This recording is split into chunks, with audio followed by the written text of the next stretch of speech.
थालीपीठ दाखवणार आहे। नॉर्मली थालीपीठ भाजणी ही रेडी दुकानामध्ये पण मिळते, पण तुम्ही घरी वेगवेगळ्या धान्य वापरून भाजणी घरी बनवू शकता। चला तर मग बघूया। पण थालीपीठ भाजणीसाठी साहित्य बघणार आहोत आता। इथे मी हे तांदूळ घेतले, हे 2 कप तांदूळ आहेत। त्याच्यानंतर अर्धी वाटी चणा डाळ आहे, अर्धी वाटी मुगाची डाळ आहे, अर्धी वाटी उडदाची डाळ आहे, धणे आहे पाव वाटी, बडीशेप आहे पाव वाटी आणि जिरं आहे पाव वाटी आणि 1 टीस्पून गरम मसाला। हे सर्व साहित्य मी वेगवेगळं भाजून घेणार आहे आणि मी दळून आणणार आहे। थोड्या प्रमाणामध्ये जर करायचं असेल भाजणी तर तुम्ही मिक्सरमध्ये पण करू शकता, पण पीठ चांगलं प्रॉपर बारीक झालं पाहिजे, नाहीतर जाडसर राहिलं तर ते प्रॉपर होणार नाही, थालीपीठ कचकचीत लागेल। तुम्ही हे जास्त प्रमाणामध्ये दळून आणून पाहिजे तेव्हा भाजणीचं थालीपीठ बनवू शकता। इथे मी दळून आणलेलं भाजणीचं पीठ घेतलंय 1 वाटी, अर्धा कप कोथिंबीर आहे, अर्धा कप कांदा आहे, हे हिंग आहे आणि लाल मसाला, हळद आणि मीठ आहे चवीपुरतं आणि पाणी घेतले मळण्यासाठी। आता मी बाउल घेतले, त्याच्यामध्ये हे मी सर्व साहित्य मिक्स करून घेणार आहे। भाजणीचं पीठ, कांदा,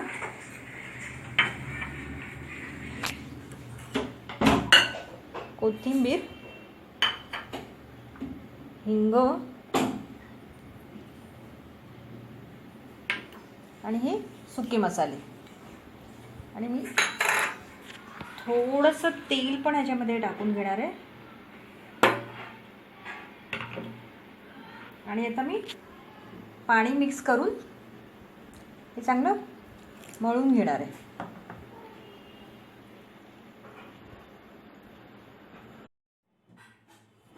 हे माझं पीठ छान मळून झालंय, आता मी याची थालीपीठं थापून घेणार आहे।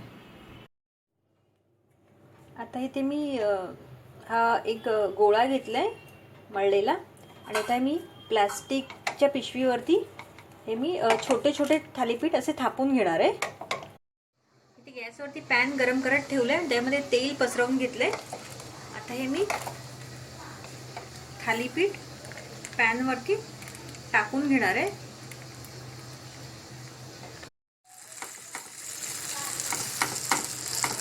आता हे मी तव्यामध्ये टाकून घेतले आणि मीडियम गॅसवरती ते भाजून घेणार आहे।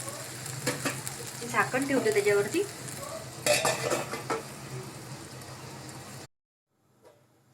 आता हे मी एका साईडने भाजून घेतले, ते मी परतून घेणार आहे आणि दुसऱ्या साईडने पण भाजून घेणार आहे। थोडंसं तेल टाकायचं साईडने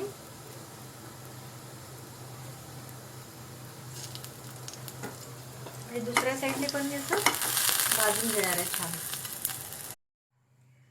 आपलं थालीपीठ असं छान भाजलंय दोन्ही साईडने। आता मी हे प्लेटमध्ये काढून घेणार आहे। आपली भाजणीची थालीपीठं रेडी झालेत, मी काढून घेते प्लेटमध्ये। ही तुम्ही टोमॅटो सॉस किंवा कोणती चटणी किंवा दही, लोणचं कशाबरोबर सर्व करू शकता। मुलांना टिफिनला देण्यासाठी किंवा ब्रेकफास्टसाठी एकदम छान रेसिपी आहे आणि तुम्ही जास्त क्वांटिटीमध्ये दळून आणून कधी इन्स्टंट बनवू शकता, बनवायला इझी आहे। तुम्हाला ही भाजणीचं थालीपीठची रेसिपी जर आवडली असेल तर तुम्ही नक्की ट्राय करा, शेअर करा आणि सबस्क्राईब करा।